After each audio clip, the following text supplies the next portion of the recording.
Hello प्यारे दोस्तों, सभी को राधे राधे, जय श्री कृष्णा।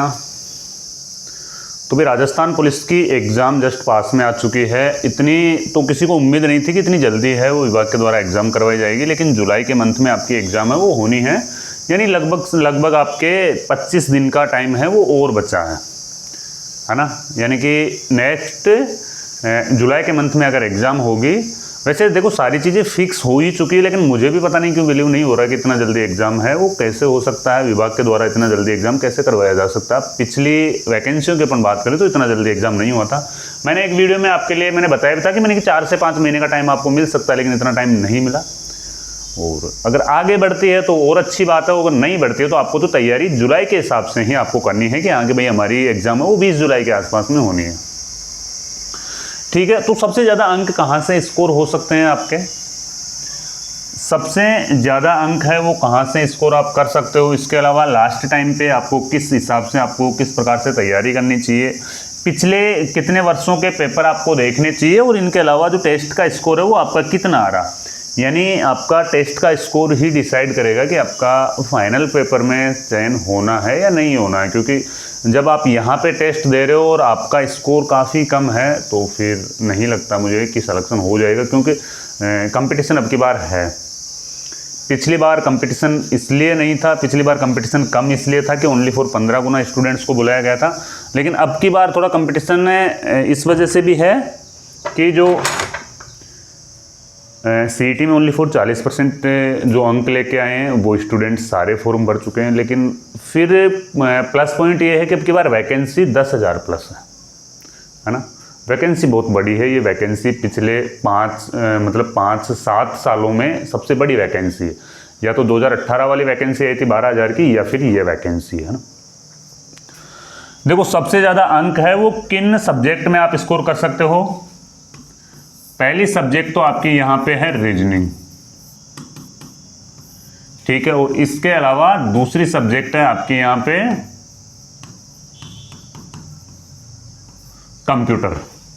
अगर आपकी रीजनिंग और कंप्यूटर अगर सबसे टॉप लेवल की है ना, रीजनिंग और कंप्यूटर आपकी टॉप लेवल की है ना, अगर यहाँ से आप 60 में से, देखो ये रीजनिंग और कंप्यूटर दोनों के मिला के कितने अंक होते हैं, 60 अंक होते हैं। अगर यहाँ से आप 50 प्लस भी कर आते हो ना, 50 प्लस का स्कोर भी अगर आपका रीजनिंग और कंप्यूटर में हो जाता है ना, तो फिर आप ये जो अलग सब्जेक्ट है ना, जैसे राजस्थान जीके, इंडिया जीके और महिला बाल अपराध है ना, इनके अलावा राजस्थान जीके, इंडिया जीके और महिला बाल अपराध, जो 3 सब्जेक्ट है ना, इनमें आप है ना आराम से कवर कर लोगे।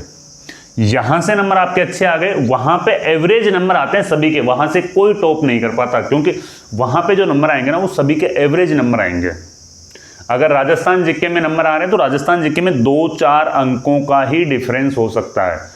कोई कितना भी अच्छे से पढ़ाई कर चुका हो राजस्थान जीके को, कोई कितने भी टाइम से पढ़ रहा हो, लेकिन इतना ज़्यादा स्कोर है वो राजस्थान जीके में नहीं कर पाएगा। और अगर राजस्थान जीके पिछले पेपर जैसा आ गया, यानी कि अगर इजी आ गया, तो फिर तो सभी बराबर हो जाएंगे, है ना। पिछले पेपर में इजी आएगा राजस्थान जीके, और फिर थोड़ा सा जो आपका कंपटीशन बढ़ाता है वो इंडिया जीके बढ़ाता है ना, इंडिया जीके और करंट अफेयर्स। तो वहाँ से भी आप अच्छा अंक है वो स्कोर कर सकते हो। इसके साथ में 10 अंकों की होती है यहाँ पे महिला व बाल अपराध, महिला व बाल अपराध। यहाँ 10 अंकों का होता है ना, तो यहाँ से 7 से 8 अंक है ना वो आपको यहाँ से स्कोर करने हैं। महिला व बाल अपराध 10 अंकों की होती है, 7 से 8 अंक आपको यहाँ से स्कोर करना ही करना। अगर इन 2-3 सब्जेक्ट में आप अच्छे नंबर स्कोर कर लेते हो, इंडिया जीके और करंट अफेयर्स पे थोड़ी सी आपकी अच्छी कमांड है, तो आप आराम से पेपर क्वालिफाई कर जाओगे। और सबसे टॉप नंबर है ना वो यहाँ से स्कोर करना, यहाँ से स्कोर किया जा सकता है। कंप्यूटर और रीजनिंग का एक छोटा सा सिलेबस है। लास्ट टाइम पे आपको देखो, लास्ट टाइम पे अब जैसे कि आपको रिवीजन तो करना ही करना है, रिवीजन में भी विशेष फोकस इन पे रखें, और साथ में ही सीए यानी करंट अफेयर्स पे फोकस रखें। इंडिया जीके को भी एक बार प्रूफ रीड कर लें, और लास्ट टाइम पे आपको ज़्यादा से ज़्यादा रिवीजन करना है, इसके साथ में ही आपको टेस्ट भी देने हैं, ठीक है। पिछले पेपर्स देखो, कम से कम पिछले है ना 10 पेपर पिछले कम से कम 10 पेपर को सॉल्व करें, 10 या 15 पेपर को सॉल्व कर लें, जितनी भी पिछली वैकेंसियों के आपके पास में पेपर पड़ा हो या कोई बुक्स अगर आपके पास में है जिनमें प्रीवियसली पेपर हो ना, 10 से 15 पेपर को सॉल्व करें। उससे आपको ये थोड़ा सा आइडिया ये लग जाएगा कि हाँ कि यार जो पेपर का जो लेवल है ना वो इस तरीके का आता है, यानी जो क्वेश्चन है ना वो ज़्यादा हार्ड भी नहीं आ रहे, ज़्यादा ईजी भी नहीं आ रहे हैं। रीजनिंग के क्वेश्चन आ रहे हैं वो किस लेवल के आ रहे हैं, अगर कंप्यूटर के क्वेश्चन आ रहे हैं वो कहाँ से पूछे जा रहे हैं, करंट अफेयर्स वो कितनी पुरानी पूछी जा रही है ना, वो चीज़ें तो वो पिछले पेपर देखें। विशेष तौर पे पिछली 2 वैकेंसियों के पेपर तो आपको देखने ही देखने हैं, क्योंकि पिछली 2 वैकेंसियों के जो पेपर आए थे वो थोड़े मॉडर्न लेवल के थे, ठीक है ना। तो पिछली 2 वैकेंसियों के पेपर आपको देखने ही देखने हैं। अगर हो सके तो आप 10 से 15 पेपर एक बार आप हैं वो देख लें। इसके अलावा देखो टेस्ट का जो स्कोर है ना वो आपका डिसाइड करेगा भविष्य। भाई आप टेस्ट अगर नहीं दे रहे हो तो फिर आप है ना सबसे आपकी जो कमियां है ना वो आप खुद से छुपा रहे हो और लोगों से आप पीछे रह रहे हो, है ना।